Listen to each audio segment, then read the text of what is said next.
surcando los mares del planeta, viajando por mundos desconocidos, sumergiéndonos eones de años atrás en la historia.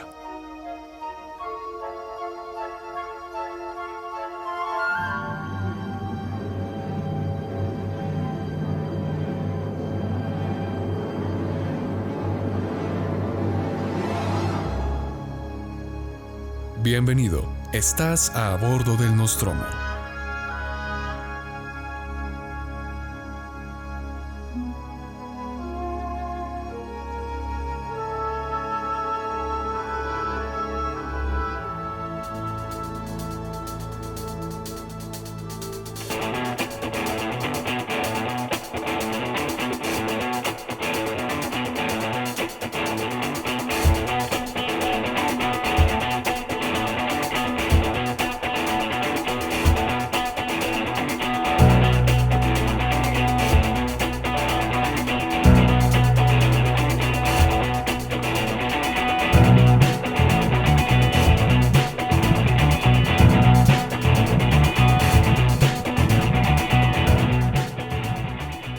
Hay momentos que marcan generaciones. La caída del muro de Berlín, los atentados al World Trade Center, las Torres Gemelas, la llegada del hombre a la luna o, si nos vamos más atrás, la crisis económica del 29.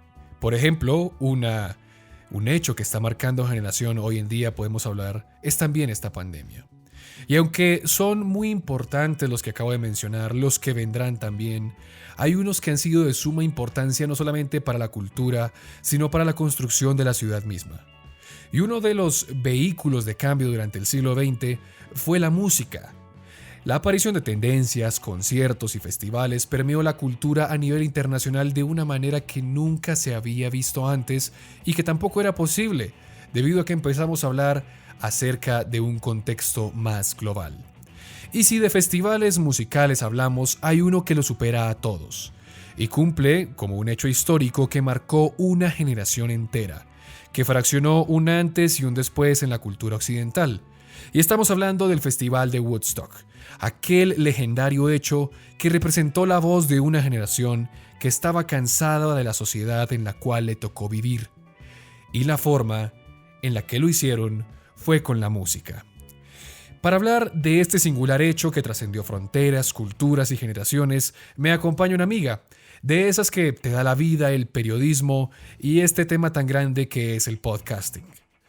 Y cuando hablamos de música, cultura e historia, cuando tenemos que hablar de este tipo de cosas, siempre me gusta conocer lo que tiene que decir mi compañera Laura Sierra Muse, que es conductora del podcast musical y cultural Random Music Facts en Spotify.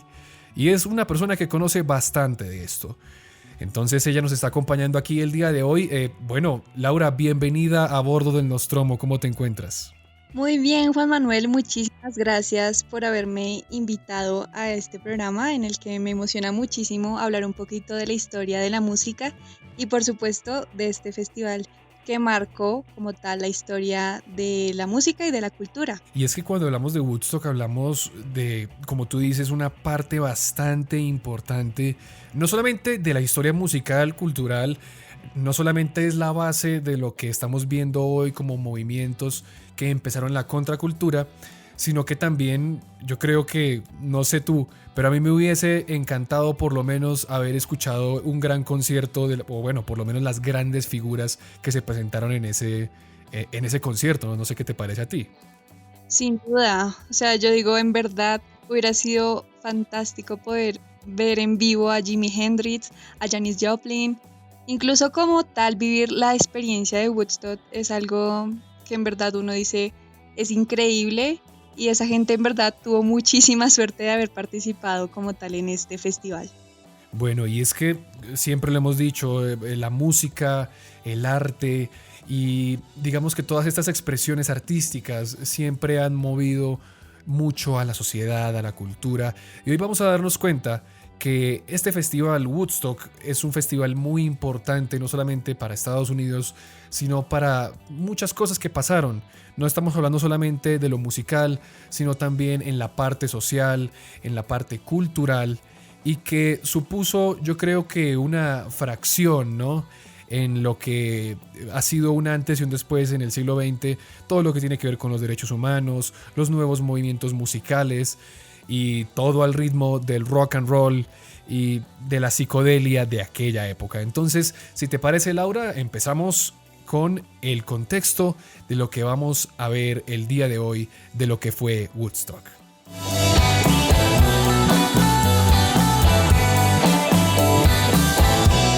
Antes de meternos de lleno con lo que supuso el festival, por supuesto, que tiene un trasfondo histórico y podemos comprender también los movimientos que confluyeron en el festival, hay que hacer un análisis histórico.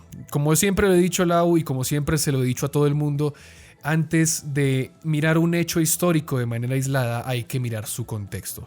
Porque, o si no, para las personas que apenas están llegando a este podcast, Woodstock va a suponer lo que fue aparentemente, que fue un montón de hippies que llegaron a tenderse en esteras, a consumir droga, a escuchar música, pero creo que es mucho más que esto.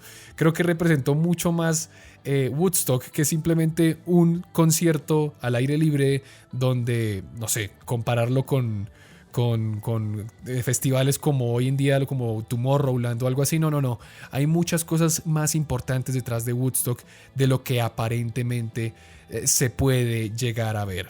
Pero antes de meternos en materia, en lo que fue el contexto, estamos viviendo unos años 60 bastante complicados en aquella época, ¿no? Y bueno, antes de meterme en todo esto, yo quiero preguntarle, de todas las personas que se presentaron en Woodstock o de todas estas tendencias, ¿cuál es la que más te gusta, Laura? Porque hay muchos, digamos que cantantes famosos o históricos que se presentaron en este famoso concierto y yo tengo el mío, pero no sé cuál será el tuyo. Bueno, pues sin duda, yo creo que en primer lugar pondría a Jimi Hendrix, pues porque fue un gran guitarrista y marcó muchísimo la historia del rock psicodélico, también un poquito de todo, pues sí, como ese estilo rebelde, alocado que tenía este artista. Y también me hubiera gustado mucho ver a Carlos Santana en ese primer momento en el que se lució y que en verdad volvió a loco al público. Entonces yo digo, como sinceramente esos dos artistas yo creo que los pondría en primer lugar. Pues tengo que compartir contigo también que Santana y Hendrix son tal vez uno de los músicos que más me llama la atención como en ese lineup que se hizo en aquel entonces, ¿no? Yo no sé qué opinar acerca al respecto, que nos pongan en los comentarios acerca de lo que creen, pero creo que estos dos genios de la música son de esos genios que pocas veces se volverán a ver o que se han visto en la historia, ¿no? En el caso de Hendrix, pues nos dejó muy temprano. Sí, lastimosamente. También ahorita se me acaba de ocurrir, también a The Who, claramente me hubiera encantado escucharlos. Claro, sí, ¿no? Y es muy importante hablar de esto porque aquí pues, se van a dar cuenta más adelante cuando lo estén escuchando, se van a dar cuenta que aquí confluyen un montón de cosas, aquí vienen un montón de tendencias, de bandas, de géneros musicales que van a construir la leyenda de Woodstock. Pero, pues bueno, metámonos entonces un poco en materia, en esta parte histórica, en el contexto histórico que construyó las bases de lo que en 1969 después vino a ser este gran evento. Y para empezar a hablar del evento de Woodstock, lo que viene, la antesala, hay que ponernos en contexto de lo que estaba sucediendo en Estados Unidos y en Europa durante aquellos años, los 50 y los 60.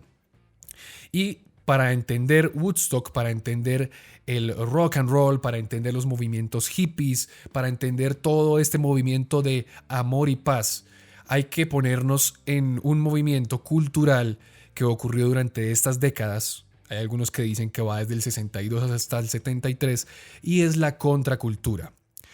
Ya vamos a explicar más o menos qué es, pero es la respuesta, por así decirlo, de esa generación de jóvenes que se puso en contra de todo el orden establecido, de las injusticias que se estaban cometiendo en aquella época y de las contradicciones de los paradigmas que había tanto en Estados Unidos como en Europa. Vamos a ponernos un poco en contexto, y es que en este contexto tanto la Unión Soviética como Estados Unidos estaban en plena Guerra Fría, ambos estaban cometiendo atrocidades muy grandes a lo largo del globo, incrementando también su armamento nuclear, y las tensiones estaban por los cielos. Y hoy en día nos cuesta un poco asimilar esto, ¿no? Pero resulta que en Estados Unidos había también un movimiento segregacionista contra las personas de color, contra los afrodescendientes, por así decirlo. Y eso en Estados Unidos hoy en día no se ve, o tal vez sí.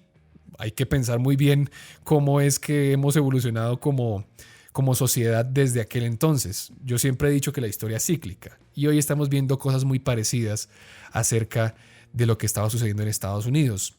Hay que recordar que este movimiento de la contracultura empieza con el levantamiento, por así decirlo, de los movimientos de Martin Luther King en contra del segregacionismo, en contra del racismo y de la desigualdad que sufría la población negra en Estados Unidos. Y creo que la famosa historia de Rosa Parks en los buses también pudo instigar un poco a que se viera la inconformidad de esta población frente a cómo eran tratados por las personas, el típico blanco caucásico estadounidense. Y esto fue lo que empezó a suceder durante este tiempo. Entonces Martin Luther King levanta un movimiento para luchar por la igualdad, la libertad de los afroamericanos, pero lo interesante es que la lucha es pacífica. Y aquí estamos hablando de un nuevo término que es la desobediencia civil, que la hemos escuchado tantas veces, sobre todo en este último tiempo. Y lo que trata de explicar esta teoría de la desobediencia civil es que cuando las leyes de un país fallan y le hacen daño a la población, la sociedad debe seguir los códigos de conducta moral, lo que es correcto. ¿Por qué? Porque es muy sencillo. Es como yo estoy luchando por la libertad y la igualdad, pero mis métodos son cuestionables, ¿sí? Tanto, o sea, lo que tenía Martin Luther King dentro de su cabeza junto con su movimiento de desobediencia civil era que si la causa era justa, por lo tanto el método en el que se luchaba también tenía que serlo. De nada servía que Estados Unidos promulgara que era la tierra de la libertad, la igualdad, cuando se vivía una represión contra algunas minorías. Y creo que esto es algo que está pasando también muy, digamos que muy seguido hoy en día, pero que en este tiempo era peor, porque los derechos civiles, los derechos humanos, aunque usted no lo crea, son cosas bastante recientes. Y aquí, bueno, yo hago una pausa para preguntarle a nuestra compañera Laura, y es, ¿qué opinas acerca de la desobediencia civil?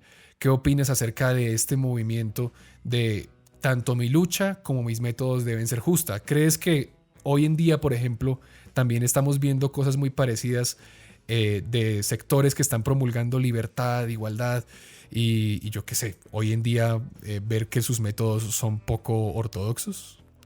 Pues digamos que todo este movimiento de Martin Luther King me hace recordar mucho lo que estamos viviendo ahora, más o menos lo que pasó en mayo y en junio con el movimiento de Black Lives Matter, que yo digo, vaya, fue muy impactante también ver que ya estamos en el siglo XXI, 2020, y todavía siguen pasando estos hechos de racismo, de, de también que siguen atacando a los afroamericanos y que siguen todavía pasando estos hechos que uno diría, bueno, ya después de Martin Luther King ya digamos que se iba un poquito, encontrar un poquito de la igualdad y ya no iba a haber tantas injusticias, pero pues lastimosamente pues siguen existiendo y pues yo digo que son movimientos que en verdad necesitan todo el apoyo y que en verdad es importante que sigan luchando y que sigan protestando para que pues por fin sean tenidos en cuenta, a pesar de que ya han pasado muchísimos años, ¿no?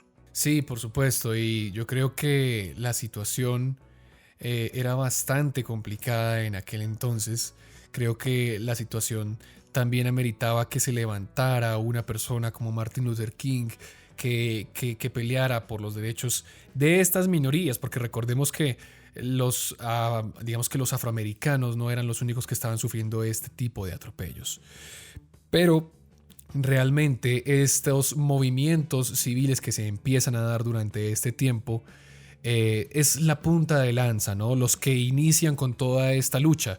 Porque como ya te dije, esto le abre camino a muchas otras cosas, no solamente a la lucha de los derechos de los afrodescendientes, por así decirlo, sino también de otros sectores que no habían tenido tanto voto o tanta voz durante mucho tiempo. Entonces aquí empiezan a unirse los estudiantes que estaban peleando por una libertad de discurso.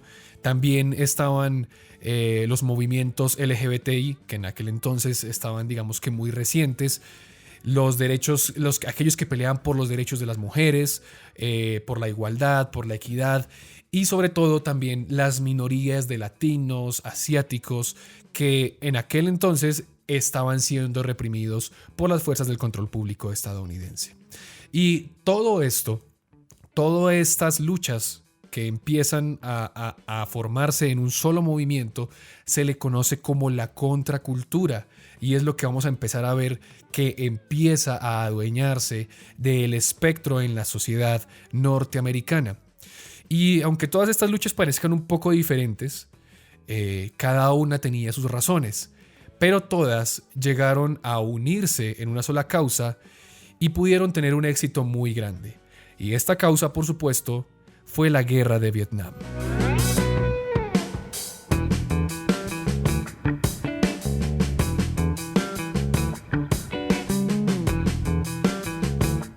Y bueno, hemos hablado ya varias veces de la Guerra de Vietnam aquí en el podcast. No hemos hecho un programa como tal de la Guerra de Vietnam, pero en algún momento lo vamos a hacer. Lo que yo sí quiero que sepan es que, como lo dijo en aquel entonces el exsecretario de Defensa de Estados Unidos, Robert McNamara, esta guerra no sirvió para mucho, realmente fue un despropósito. De las cosas más injustas y de los errores más grandes que ha hecho Estados Unidos en cuanto a su historia bélica. Esta guerra empieza en la década de los 50, en el 55. Y desde su inicio fue muy mal vista por su población, ya que poco o nada tenían que hacer los soldados estadounidenses en un territorio en el cual, literalmente, no tenían nada que hacer. Ahora, muchos piensan que los estudiantes y los movimientos de Estados Unidos que empezaron a protestar en contra de la guerra de Vietnam eran comunistas, pero es un error en el que se recaen normalmente. Es la típica visión de nosotros que si no es de derecha es de izquierda, que si no es azul es rojo. No. Estamos hablando de una nueva izquierda, estamos hablando de unos movimientos progresistas sin llegar a ser el progresismo de hoy en día, pero que empezaron a tener unas bases distintas al comunismo de aquel entonces. Y es que en aquel momento los movimientos comunistas, socialistas tradicionales que descendían de la Revolución Roja bolchevique del 18, por así decirlo, la Unión Soviética, también estaban en tela de juicio, porque por ejemplo en el 68 Estados Unidos invadió Checoslovaquia sin razón alguna, y esto fue repudiado sobre todo por la población europea, por la población europea juvenil. Entonces es aquí cuando la contracultura, este movimiento que se generó y se desembocó después en Woodstock, empezó a mostrar su inconformidad con estos dos paradigmas. El estadounidense y el soviético traicionaban también sus propios principios. Y no les importaba, poco les importaba lo que pasara con los derechos humanos. Y aquí es donde entra la contracultura para pelear en contra de todo esto. Aquí es cuando se montan debates en las universidades en torno a la guerra de Vietnam, si lo que se está haciendo es bueno o no. Se empieza a hablar de un concepto que es la democracia participativa y por supuesto, esto es visto como los ejercicios de la nueva izquierda, que, como les dije ahora anteriormente, no es la misma izquierda o el mismo socialismo que se plantea en la revolución bolchevique del 18, sino que empiezan a preocuparse por los derechos humanos de una manera distinta. Y a esta contracultura se le sumará un grupo muy importante, que es el que va a marcar, digamos, el ritmo de los años 60, y es el movimiento del hipismo, los hippies. Ellos instalan un modelo de democracia participativa, por supuesto, pero tienen unos conceptos bastante interesantes. El amor, la paz, y esto genera una fractura generacional, ya que los jóvenes de ese entonces no querían vivir la misma vida que estaban viviendo sus padres. Y aquí es cuando la sociedad se parte en dos, ¿no? Los jóvenes que tenían unas ideas totalmente distintas y aquella sociedad antigua que tenía unas ideas muy conservadoras. Y de aquí es donde nacen los hippies, los cuales viven en comunas organizadas, que tenían unos ideales muy grandes, que estaban cansados del modo de vida en el cual ellos estaban viviendo, y empezaron a vivir en grupos de jóvenes que se formaron en comunas, en, por así decirlo, grupos nómadas, para que uno pueda entender de una manera distinta. Y en estos grupos se empiezan a experimentar con muchas cosas, las ideas pacifistas, nacen movimientos ecologistas, la libertad sexual, hay que decirlo, también es algo que nunca se había visto y se empiezan a practicar dentro de estas comunidades hippies. Y bueno, yo creo que aquí es donde entra el tabú, ¿no?, de la sociedad hippie, y es el uso de las sustancias psicoactivas, ¿no?, el ácido, el LSD. Pero todo esto permite una exploración muy grande de muchos conceptos que nunca se habían visto antes. Se empieza a hablar de un concepto como la nueva era. Se empiezan a ver prácticas que son traídas desde Oriente, desde la India. Incluso también se retoman prácticas ocultistas. Es más, aquí se empiezan también a adueñar los hippies de la cultura ovni o alienígena, que tuvo un boom muy grande en aquella época. Y es con esta contracultura, con las comunes hippies, que se le dio forma a muchas ideas y representaciones artísticas, como la fue la psicodelia. Pero el ámbito más determinante en todo este cambio de la contracultura realmente fue la música.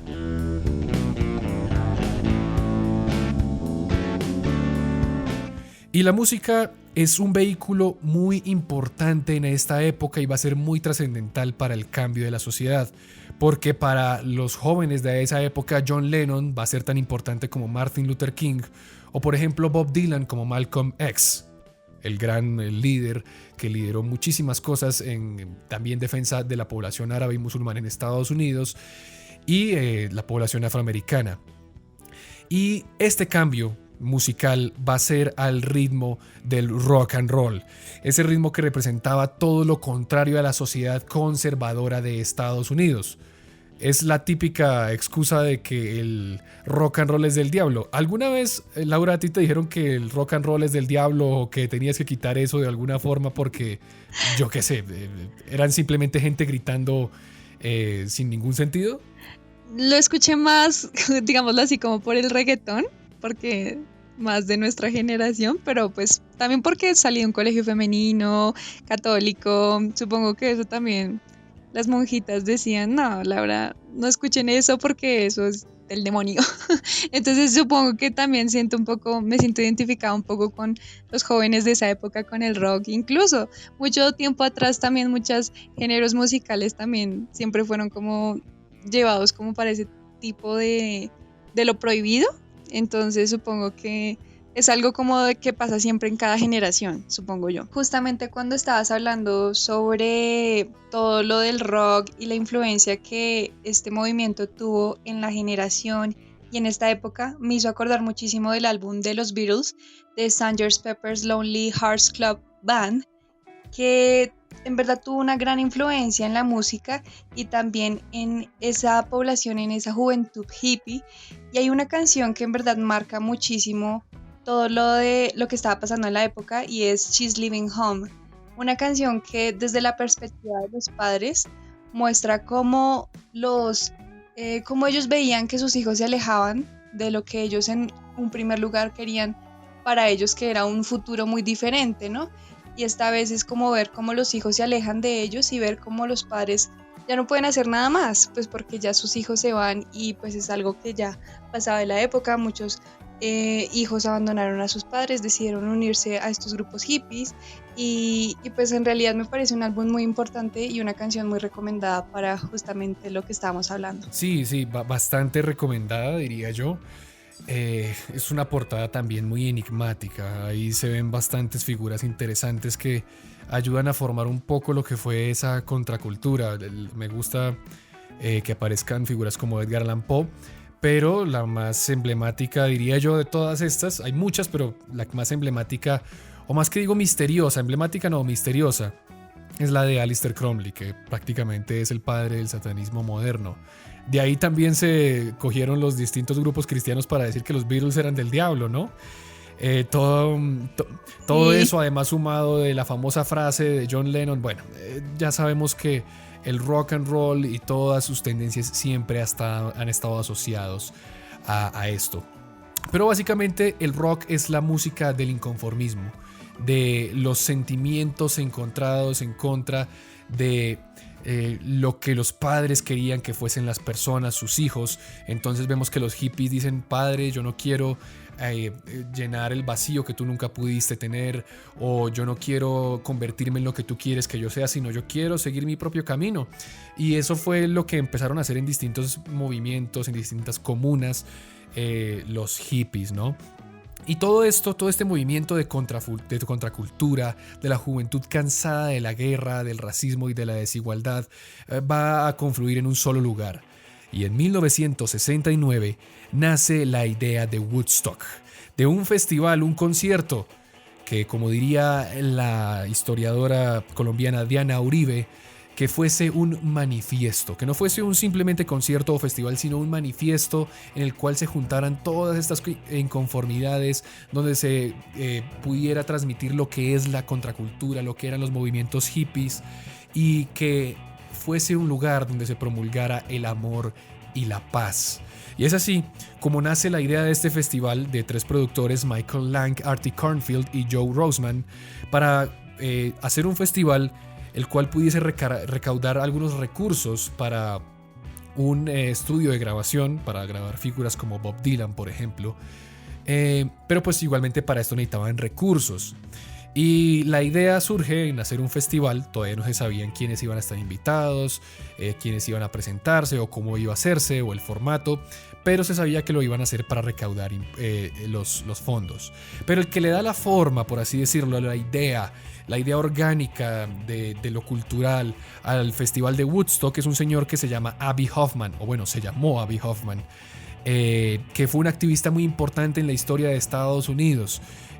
Para que ustedes lo ubiquen y para que lo ubiques, Laura, es este señor que aparece en Forrest Gump durante un meeting político que están haciendo al frente del Capitolio luego de que Forrest Gump venga como de la guerra de Vietnam, y es un tipo que estaba literalmente diciendo un montón de groserías sobre Vietnam en un escenario vestido como una bandera de Estados Unidos. No sé si lo ubicas. Claro que sí, es una escena memorable de la película y en verdad me hace recordar muchísimo cómo esta película tiene un gran impacto o sea, reúne todo lo de la música y la cultura estadounidense, y yo digo que Forrest Gump es una excelente película. Y justamente ahorita que estabas hablando de los organizadores del evento, algo muy curioso también es que ellos eran muy jóvenes. El mayor de todos estos organizadores solo tenía 27 años. Y pues en realidad sí, es algo muy curioso. Y también como en un primer lugar, cómo consiguieron el dinero para este evento, fue algo porque uno de ellos, John Roberts, recibió el dinero gracias a una herencia. Entonces lo que ellos querían, como tú mismo pues lo dijiste, querían hacer un estudio de grabación, pero pues no tenían el dinero suficiente. Entonces publicaron en un periódico que pues necesitaban un lugar para invertir en algo. Es ahí también cuando pues se unen Mike Lang y pues Artie Cornfield y les dicen: pues les tenemos una idea, y es Woodstock, un festival para pues recaudar dinero y pues también tener un poquito todo este lado social y pues lo que tú mencionaste. Sí, hay que decir que en un inicio también dudaron mucho dónde hacerlo, ¿no? O sea, porque nadie quería tener un festival de semejante magnitud, de semejante carga que tenía ideológica cerca de su casa. Y bueno, hay una historia muy interesante con respecto a esto. Pero hay que decir que este festival, del cual vamos a seguir desarrollando un poco más adelante, es Woodstock, y el festival que se convirtió en el manifiesto de la contracultura y de los hippies. El caso es que estos productores anteriormente mencionados, muy jóvenes, como decía Laura, rentaron un rancho por $70,000, y fue así como se iniciaría el festival más reconocido de los tiempos. Es así como inicia Woodstock.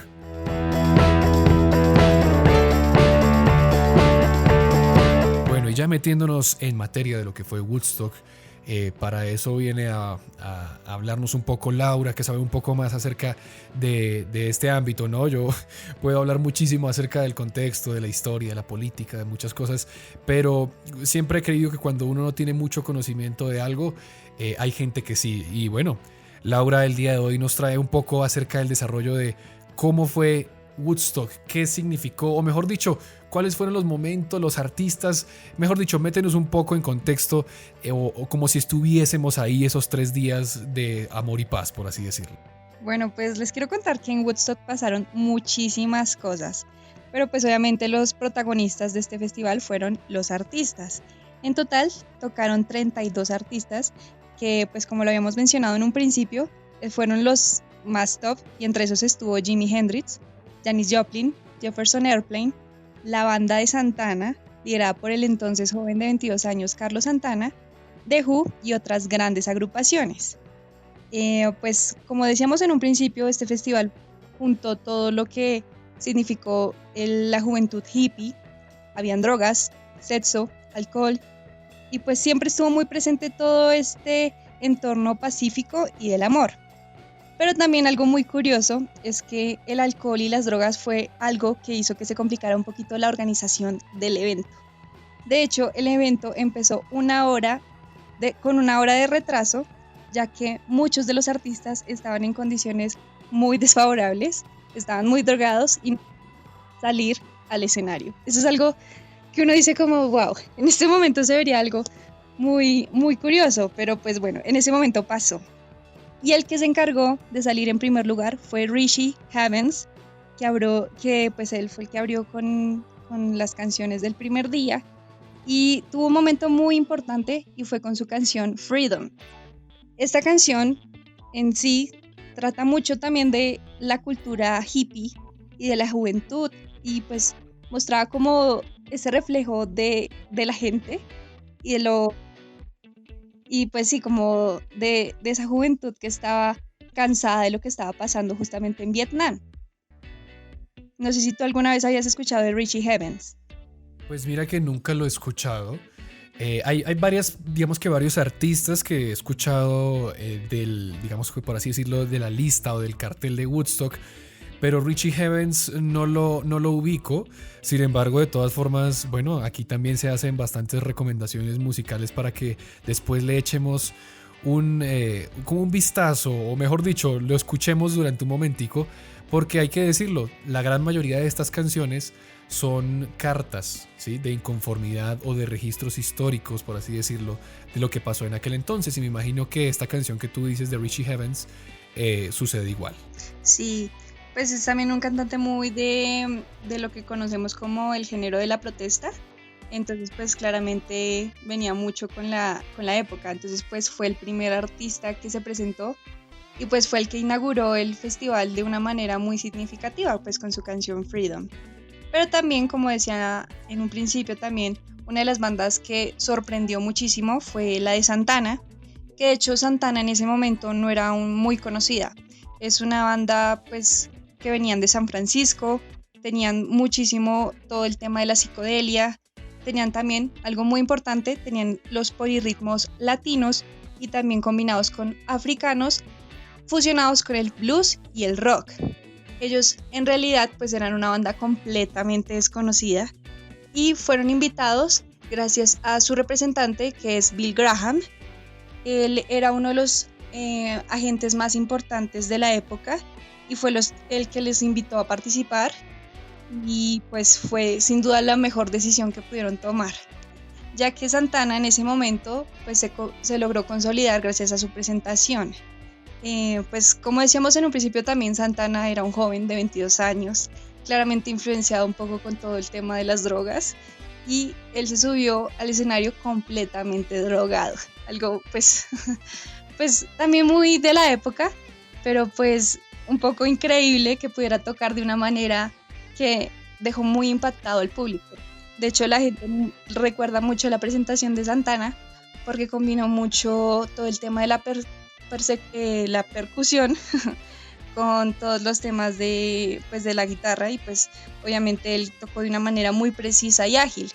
él, digamos que en entrevistas decía como que él de alguna manera pudo lograr conectarse con la tierra y pudo decir como va a tratar de mantener el equilibrio para poder no caerme y hacer un espectáculo y arruinar como la mejor presentación de mi vida en ese entonces, ¿no?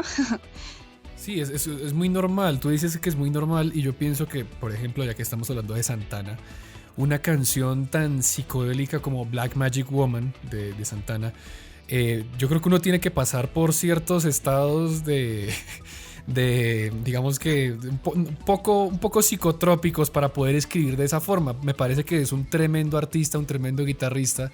Me fascina sobre todo que también Santana es una persona que, o bueno, mejor dicho, la banda como tal, pero sobre todo él, que combina muy bien los ritmos latinos con el rock and roll, ¿no? Entonces, pero sí, pienso que esto va a ser como una constante en los artistas que se presentaron en este momento, y pienso que muchas de las grandes obras que se dieron durante esta época también se veían un poco influenciadas con todas estas sustancias, ¿no? Por ejemplo, se me viene a la cabeza Lucy in the Sky with Diamonds de los Beatles, Pero también. que literalmente se llama Lucy in the Sky with Diamonds porque son las iniciales de LSD. Entonces, pues Sí. creo, y tú ves, por ejemplo, los videos, todo esto, siempre tienen mucha esa temática, digamos que muy enfocada a la psicodelia, pero que se ve influenciada por sustancias como el ácido y el LSD. Sí, pues de hecho, Carlos Santana, él se drogó en ese entonces con mescalina y el que le dio la droga fue su hermano, Jerry García. Pero bueno, después de que Carlos Santana y Santana se presentaran en Woodstock, su carrera creció enormemente, como ya lo había dicho, y también fueron de los que impulsaron a otros artistas a utilizar diferentes instrumentos en sus presentaciones, como las congas. Después de esto, pues los Rolling Stones lo utilizaron en sus presentaciones y diferentes bandas. Entonces, claro, hicieron muchísima influencia en ese entonces. Pero también Carlos Santana, durante, pues en sus entrevistas y demás presentaciones, él ha dicho que una de las bandas que también le impresionó muchísimo en Woodstock fue Sly and the Family Stone, que es una banda de funk, que en ese entonces pues el funk no era tan conocido, ya que justamente después de que ellos participaron, fueron una de las pioneras en el funk, donde pues en los años 70 el funk se volvió uno de los géneros más escuchados y más importantes de la época. Entonces, claro, esta banda cuando subió al escenario impactó muchísimo al público y trajo pues nuevos sonidos que pues influenciaron muchísimo a nuevos artistas. Sí, ahorita que lo estabas mencionando, creo que recuerdo de ellos un álbum que se llama There's a Riot Going On, pero no estoy seguro si es de esa época. Creo que aquí estoy mirando. No, efectivamente no es de esa época. O sea que estos también potenciaron su carrera debido a su éxito en Woodstock. Sí, total. Pues de hecho sí fueron unos de los pioneros en el funk y también, claro, crecieron muchísimo y encontraron a un nuevo público, una nueva generación en ese entorno del Woodstock. Otro de los también artistas que marcaron muchísimo fue John Sebastian. Él utilizó solo un set de 5 canciones. En total tardó como 15 minutos en cantar durante el escenario ya en Woodstock, pero fueron los 15 minutos muy, pues, de los más importantes durante todo el evento, ya que cantó una de las canciones más bellas y también himnos de la época. Entre esas estaba Younger Generation, Darling, Be Home Soon y I Have a Dream, que también pues tenían muchísimo pues todo este discurso de paz y de amor de los años 60. The Who también fue una de las bandas más importantes de la época. Por supuesto, pues también el hecho de haber participado en Woodstock hizo que muchísimas personas quisieran asistir al evento y ellos tocaron el segundo día y en ese día asistieron 500,000 personas. Pues su himno, el My Generation, resumió lo que significaba ser joven en los años 60 y pues claramente unió a todos los del festival. Eh, yo no sé, Juan, si tú escuchaste cómo de alguna manera creció el gran número de asistentes en el festival. No sé si sepas un poquito fue que de la nada comenzaron a llegar muchísimas personas.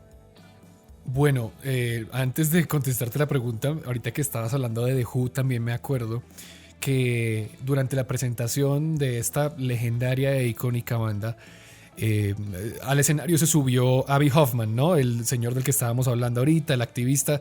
El tipo subió drogado, le cogió el micrófono a los artistas y empezó a decir un montón de vulgaridades y a protestar por un preso político que había en aquella época. Y el cantante de la banda literalmente se puso furioso, lo insultó y lo bajó del escenario porque pues se había tirado prácticamente su presentación. Entonces, como un dato curioso también ahí que va en torno a la presentación de esta banda.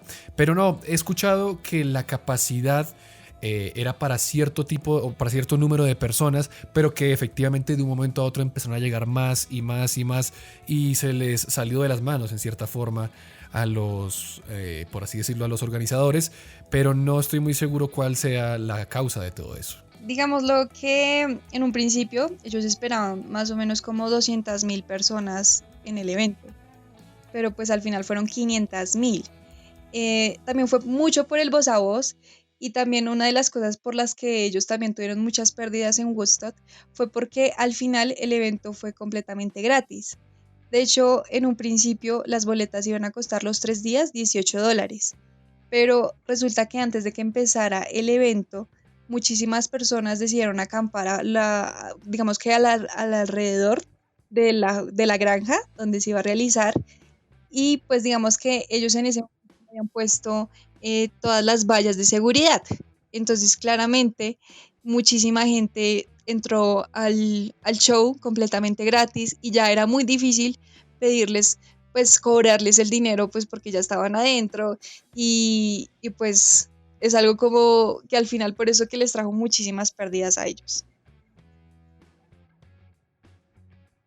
Bueno, ya saben que para la próxima, cuando quieran hacer un evento de este calibre, todos nuestros oyentes, por favor, si hay gente que está acampando al lado y que no ha pagado la boleta, que la pague, porque lo más probable es que se les metan y se vayan a pérdidas.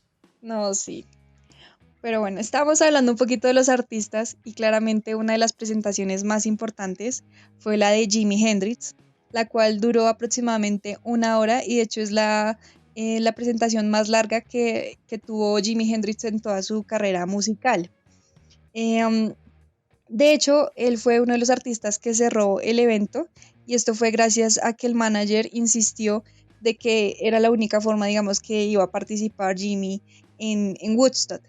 Digamos que el problema de eso fue que se presentó el día en el que había menos asistentes, ya que fue un lunes y fue en el día en el que la gente ya estaba muy cansada, estaba drogada, entonces ya no quería, pues digamos, muchas personas ya se habían ido. Sin embargo, pues digamos que las personas que pudieron presenciar la presentación de Jimi Hendrix dicen que fue de las cosas más bellas y memorables del festival. Él empezó a tocar más o menos a las 9:30 de la mañana y se presentó ante 50.000 personas y trajo canciones como Foxy Lady, Message to Love, Voodoo Child y Hey Joe.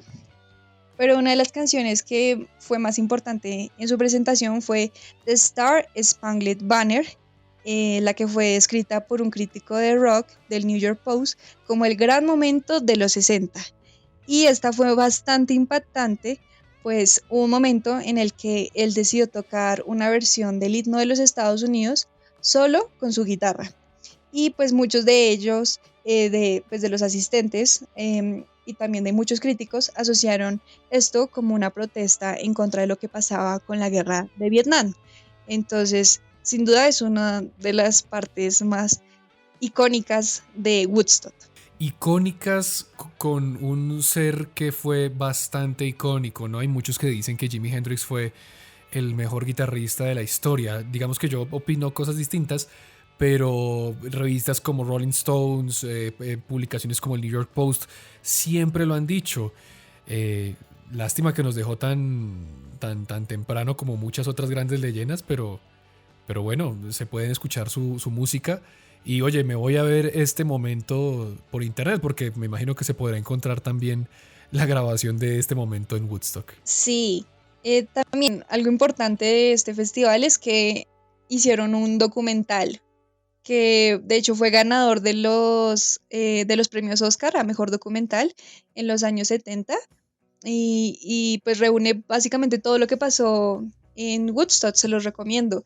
Y de hecho uno de los editores fue Martin Scorsese, entonces también digamos que ese documental resume en pocas horas todo lo que pasó en ese entonces en Woodstock. Muy recomendado.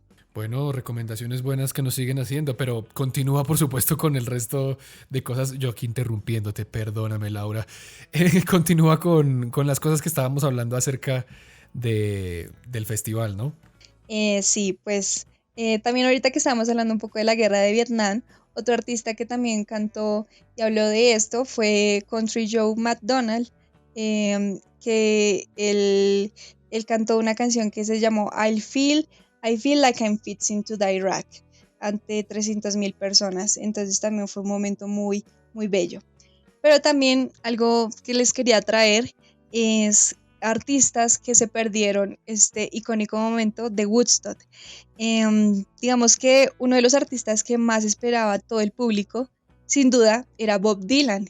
Y de hecho, hay algunas personas que creen que él tocó, pero pues lastimosamente en ese momento no tocó. De hecho, Bob Dylan era uno de los artistas que iba a estar en el primer lugar dentro de esta lista de artistas, pero lastimosamente él ya estaba ocupado en otro evento, que era el Festival de la Isla de White, que se festejaba el 31 de agosto, una fecha muy cercana a la fecha en la que se celebró pues, el Woodstock.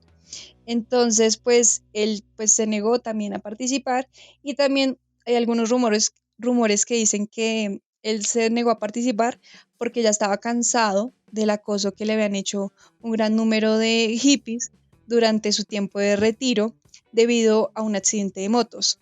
Entonces, pues él estaba ya muy cansado de esto, entonces pues de alguna manera decidió no participar. Pero, pues de hecho Bob Dylan sí pudo participar en Woodstock, pero 25 años después, en el concierto aniversario que se celebró en 1994. Entonces también, pues es uno de los artistas que lastimosamente se perdió este momento. Otro también que es muy importante, que pues muchos también se preguntan por qué no participaron, y es los Beatles, que ahorita los estábamos mencionando que fueron como de los artistas más importantes de los años 60. Y pues de hecho ellos también fueron invitados en ese entonces, pero pues se dice que hay dos razones por las que ellos no participaron. En primer lugar, uno dicen que cuando invitaron a John Lennon a participar, él se negó debido a que no iba a tocar una banda llamada Plastic One Band, que de hecho ellos fueron rechazados. Entonces, pues de eso pues molestó mucho a John Lennon. Pero otro motivo que dicen que es un poco más cierto, y yo creo que es la principal razón por la que no participaron, es que a John Lennon, el gobierno de los Estados Unidos, le negó devolverse, digamos que, a este país, gracias a que él estaba en Canadá y le encontraron cannabis. Entonces, pues por esa razón no pudo ir al festival y también dicen que por lo que él pues se había mostrado muy inconforme con todo lo que había pasado con la guerra de Vietnam, se negó a participar, entonces pues digamos que el gobierno de los Estados Unidos no lo dejó entrar a Estados Unidos y pues por eso no pudo participar. Pero también pues se dice que la participación de los Beatles se veía muy lejana debido a que ellos ya estaban como en su peor época, debido a que ellos no tocaban en vivo juntos desde 1966 y pues ya tenían como muchas peleas y de hecho en 1969 fue cuando los Beatles se separaron. Entonces por esa razón tampoco tocaron en Woodstock. Y es que ahorita que estabas mencionando la otra banda que es Plastic Ono Band, esa era la banda que tenía Yoko Ono con John Lennon. Entonces, pues yo creo que vamos por el lado de la división de los Beatles, ¿no? De ese momento complicado que vivieron debido a cierta señorita japonesa que no queremos mencionar. Pero bueno, interesante, interesante. Lástima que se hayan perdido los Beatles semejante evento. Y pues obviamente pues el artista más importante, digamos que mucha gente lo esperaba, era John Lennon, pues porque era un artista bastante político y pues muy representante de todo el hipismo. The Doors también fue una banda que no pudo participar debido a que ellos en un principio, pues digamos que ellos en un principio habían sido invitados, pero ellos habían aceptado porque había sido en Nueva York, pero pensaron que el evento iba a ser en el Central Park y no una granja lechera como originalmente fue. Entonces pues ellos pensaron que este festival iba a ser como de segunda clase, por lo que lo rechazaron. Y también, pues, Jim Morrison no podía asistir debido a que estaba en un proceso judicial por un incidente que tuvo en un concierto en Miami en marzo de ese año. Entonces, pues lastimosamente también The Doors no pudo estar. Algo parecido también sucedió con Led Zeppelin. Ellos también tenían un interés en participar, pero su representante lo rechazó debido a que serían otra banda en la lista. Además, pues ellos ya tenían una gira ese verano. Entonces, pues ese fin de semana cuando estaba el Woodstock, de hecho estaban muy cerca, estaban en Nueva Jersey. Entonces, pues lastimosamente también se perdieron este momento. The Bears también es otra banda que fue invitada, pero no participaron porque no pensaban que ese festival iba a ser diferente pues a los otros a los que ellos ya habían participado. Además, pues les preocupaba el tema del dinero, ya que en ese entonces, pues los organizadores no le habían pagado a otras bandas. John York, que fue el bajista, dijo en una entrevista que ellos estaban quemados y cansados de la escena de los festivales. Así que todos dijimos, no, queremos un descanso. Y pues nos perdimos el mejor festival de todos. Y así fue, lastimosamente The Birds también no pudieron participar porque pensaban que iba a ser un festival muy de segunda clase, no iba a ser tan importante como en realidad lo fue. Y qué lástima que estas figuras se perdieran semejante festival, ¿no? Ahorita hablábamos, por ejemplo, de John Lennon, que era una figura bastante política, que movía bastantes masas y que hubiesen podido contribuir a la historia de un festival que realmente fue muy importante. Yo creo que ha sido el festival más importante en la historia, por lo menos de la música occidental en cuanto a este tipo de cosas se refiere. Pero bueno, digamos que esa es como digamos que el cartel o la cartelera de personas que tocaron en Woodstock, unos que se los perdieron. Pero Woodstock fue también un momento donde pasaron muchas cosas, donde se dieron muchísimas cosas curiosas. ¿Puedes hablarnos algunas de estas que sucedieron en estos 3 días? Vuelvo y digo, de amor, paz y mucho, pero mucho rock and roll. Claro que sí, pues de hecho la asistencia fue masiva y dobló las expectativas como ya lo habíamos mencionado.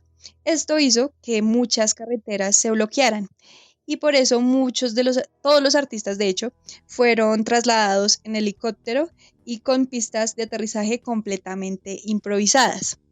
También se dice que originalmente iban a actuar 33 artistas, pero una banda de recién formados que se llamaba Iron Butterfly, que era una banda de rock, ellos se quedaron lastimosamente sin helicóptero y no pudieron llegar.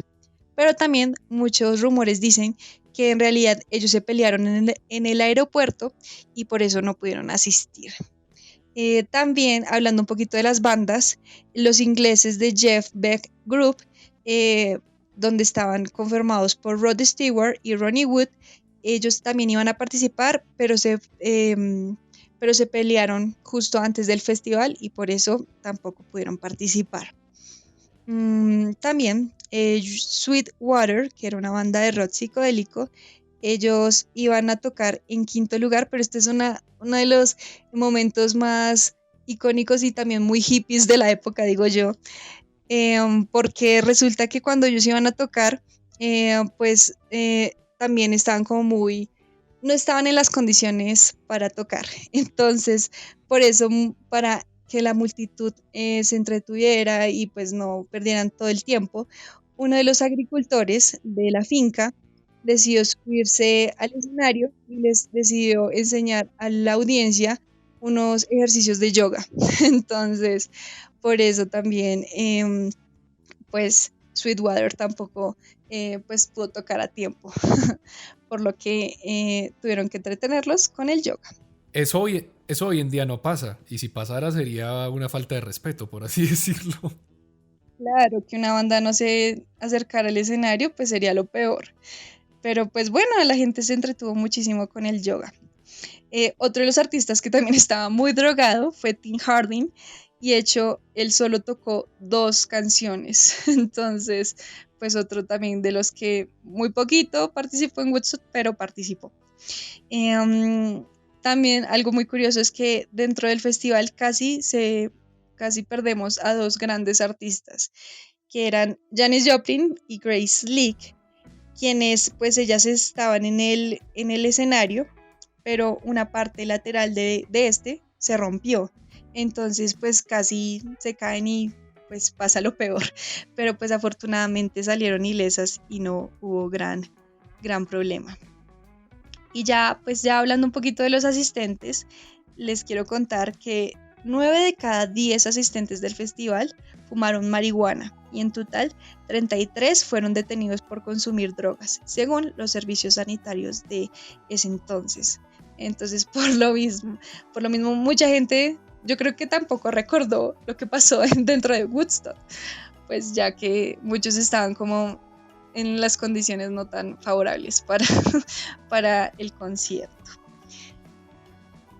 Y también les quiero contar que dentro del evento, algo muy, muy, pero muy curioso, es que muchas mujeres tuvieron a sus hijos dentro del festival. O sea, muchas mujeres embarazadas pues tuvieron a sus hijos, y pues de hecho algo pues debe ser muy interesante decir que naciste en un festival, y pues no cualquier festival, en Woodstock. ¿Qué piensas de esto al respecto, Juan? Pues si mis padres se acuerdan un poco de mi nacimiento, pues perfecto, pero como todos estaban drogados, pues no estoy, no estoy muy seguro si me hubiese gustado nacer en semejante ambiente. Y bueno, ¿qué tal que, no sé, capaz tus padres te tengan dentro de Woodstock y a la salida ni siquiera se acuerdan de quién eres porque, bueno, la situación no estaba muy prometedora, para ser sinceros. Claro, sí, pues es algo bastante diferente. Pues lastimosamente muchas mujeres también tuvieron abortos en el lugar, entonces pues hubo de todo en Woodstock. Y pues finalmente les quiero contar que ocurrieron 3 muertes en el festival. Una fue por sobredosis de heroína, la siguiente fue porque un hombre tuvo una ruptura de apéndice, y la última porque un hombre pues estaba durmiendo y una máquina vial pues lo aplastó mientras él estaba durmiendo.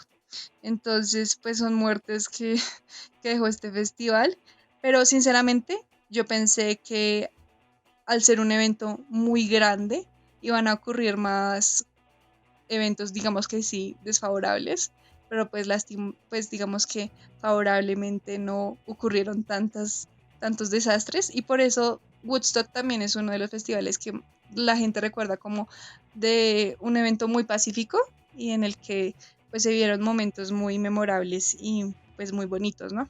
Sí, la verdad a mí también me sorprende que no hubiesen más tragedias por la falta de organización, como tú decías, por el ambiente que se vivía ahí adentro y el libertinaje, ¿no? Bueno, pues de todas formas igual pienso que también estaban en un contexto de amor y paz, en un contexto totalmente distinto, entonces creo que también ayudó un poco la tolerancia, el ayudarse los unos a los otros, por así decirlo, como vivir en una comuna hippie, pero de unas proporciones mucho más grandes, ¿no?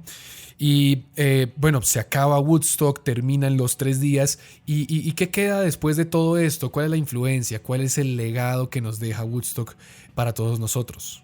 Bueno, pues sin duda, una de las cosas más importantes es el reflejo de cómo los festivales tienen un gran impacto en la cultura y en la música, ¿no? Y pues después de Woodstock, De hecho, en diciembre de 1969 hubo un festival que se llamó el Altamont en California, que de hecho se vendió como el Woodstock de la costa oeste y pues contaría con la presentación de los Rolling Stones.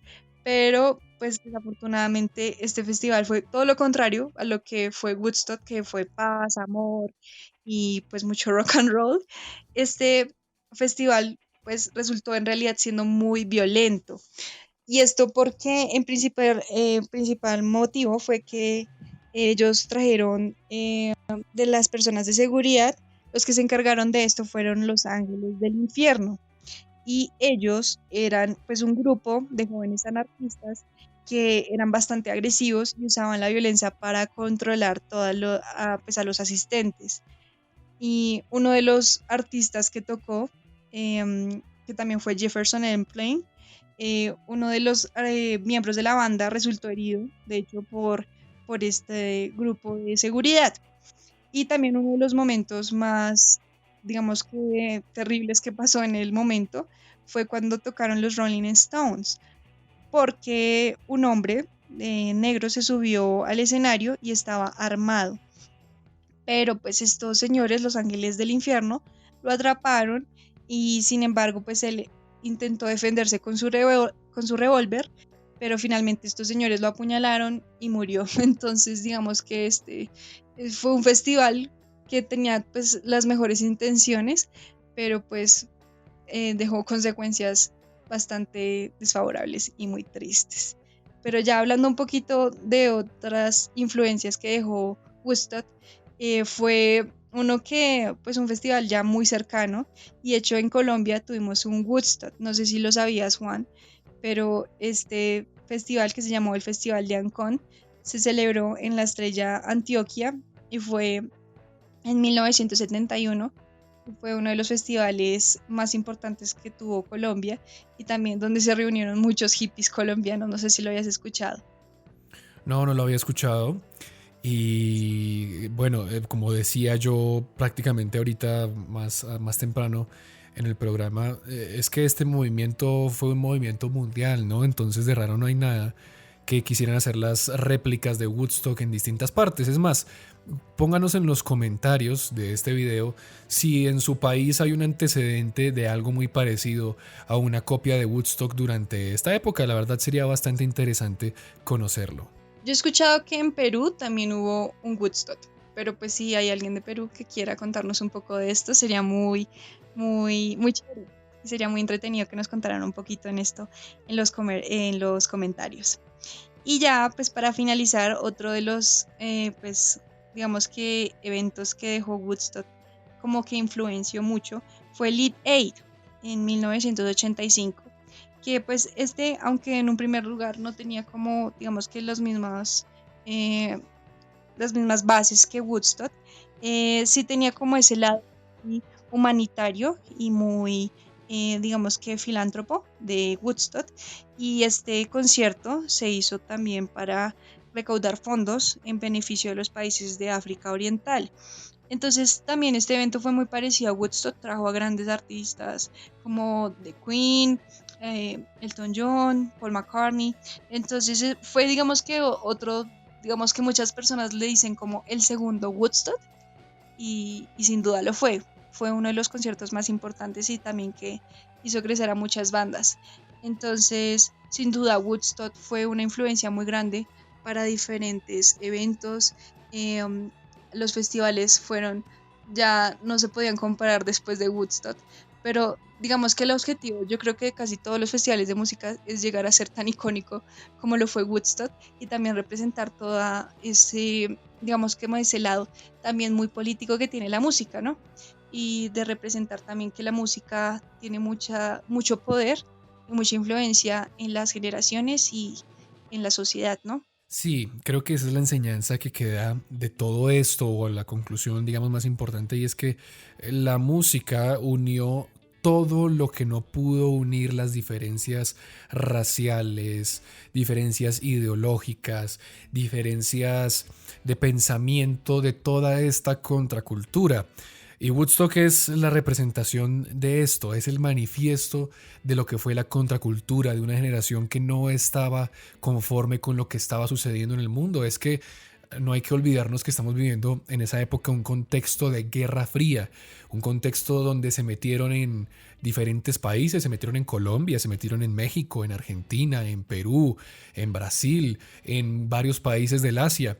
Y la gente estaba bastante inconforme, o sea, ponte a pensar en esto y es que durante la época de los 50 y los 60 fueron las épocas más prósperas para Estados Unidos.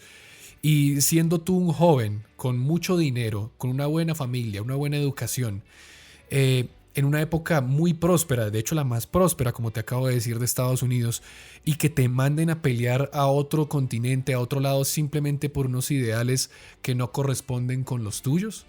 Entonces, pues creo que Woodstock es la voz en el desierto, es esa voz iba a decir de los estudiantes, pero no solo de los estudiantes, sino de toda esta juventud que estaba inconforme con lo que estaba sucediendo en el mundo.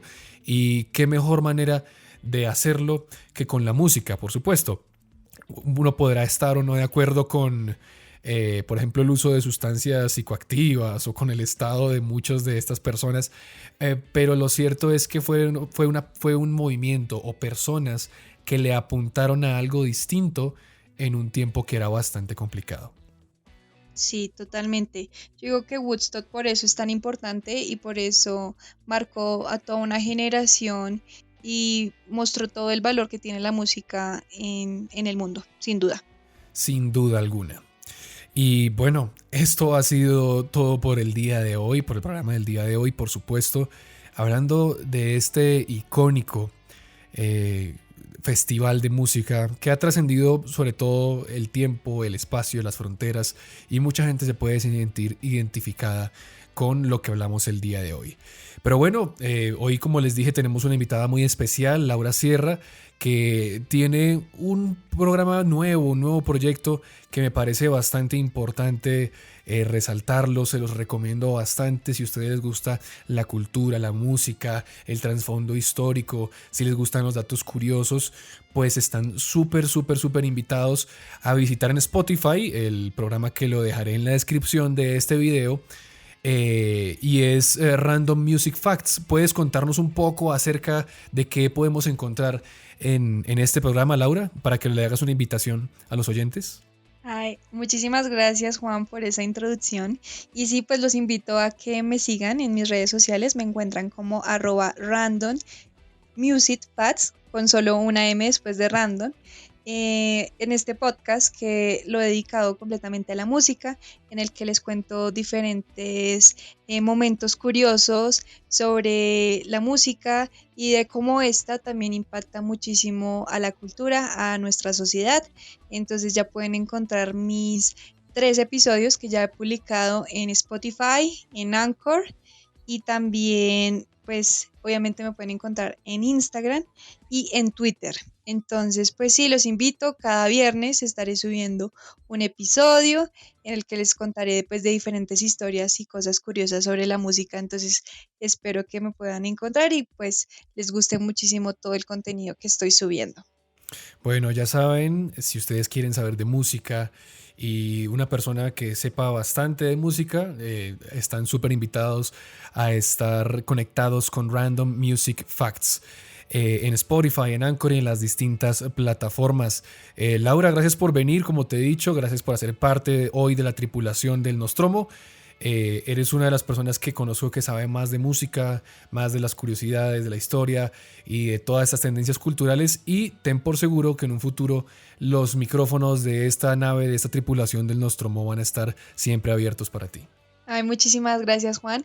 Yo disfruté muchísimo haciendo este programa, aprendiendo un poquito más de esta historia, y en verdad me gustó muchísimo este programa y me gustó mucho, y espero que a ustedes, a todos los oyentes, les haya gustado también. Bueno, muchísimas gracias. Esperamos, por supuesto, sus comentarios aquí abajo en la caja correspondiente. Y bueno, nos vemos en una próxima oportunidad, Laura. Hasta luego. Chao, chao.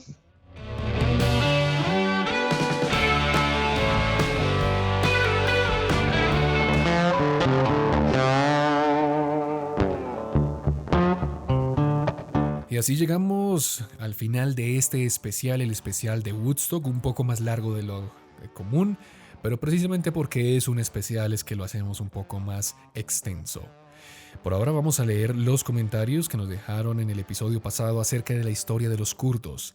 Gladys Emilsen Martínez nos dice: me encantó la información y el tono de voz utilizado, gracias por enriquecer nuestro conocimiento. Jesús Martín Sol Rosano nos dice: pobres kurdos, lo peor es que intentan exterminar a los kurdos siendo uno de los mayores y más grandes poblaciones del Islam. Bueno, y que más uno de los grandes jefes, o por así decirlo, líderes del Islam, también fue kurdo. Antónico González nos dice: muy cierto eso del racismo. No solo pasa con grupos étnicos como los afrodescendientes o latinoamericanos, también pasa con las minorías religiosas o étnicas en otros países como grupos musulmanes o budistas. Incluso sucede aquí en México. No les ha de ir muy bien a las personas de origen Mazúa o Tomi, Tzotzili, no sé cómo se pronuncia eso, Perepecha o Raramui. Bueno, son unos nombres bastante complicados de pronunciar, me corregirán las personas de México. Y dice que una filósofa española llamada Adela Cortina dice que la pluralidad hace rica a la sociedad y la aporofobia es el origen del racismo y la xenofobia. El Senado Palpatine nos dice: espero que los kurdos puedan tener su territorio y que dejen de ser perseguidos algún día. Diego Alvarado: estimado, grandísimo podcast, me encanta que hables de los pueblos que son olvidados como casi todos. Te agrego como recomendación o petición que hables de los uigures que mencionaste y los rohingyas de Myanmar. Saludos y espero el siguiente episodio. Bueno, esos son bastante buenos, de los que podemos hablar mucho después, pero siempre me gusta estar variando un poco las temáticas del podcast. Leonel Lino nos dice: mucho gusto, me gustó mucho lo que dijiste. Al final, muchas veces nuestra sociedad ignora estos problemas por simple comodidad, como si no pasara nada. Pero los que supuestamente están en contra del racismo nunca van a dar, apoyo o difusión a estos crímenes porque creemos que es poca cosa. Y son los que ponen el grito en el cielo cuando en Estados Unidos hay un caso de racismo y esto simplemente es ignorado. Saludos desde Argentina, un saludo para Leonel Lino. La Caverna del Coso dice: una disculpa por no acordarme del nombre de la comunidad que sufre en China. Otra vez se me olvida el nombre y eso que lo acabas de decir. Los uigures, Caverna del Coso. El caso es que no sabía nada de los kurdos y es una de las pocas civilizaciones más antiguas del mundo de las que no conocía. Ahora que lo pienso, los kurdos tienen un buen modelo político y aunque no sea autónomo e independiente, yo los veré como una nación fuerte y valiente que incluso si alguien los compara con soldados estadounidenses, israelíes y rusos, ellos solo son egocéntricos y que nada más se sienten envalentonados porque son potencias. Muy buen video, e incluso a mi hermana le interesó más la historia no contada del Medio Oriente.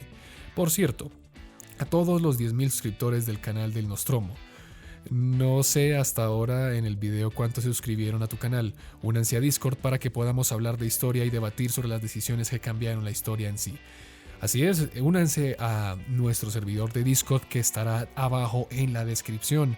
También recuerden que pueden estar en nuestras redes sociales. Y Jesús Olivas nos dice: los kurdos serían como los judíos cuando fueron desplegados en diferentes partes del mundo por los romanos.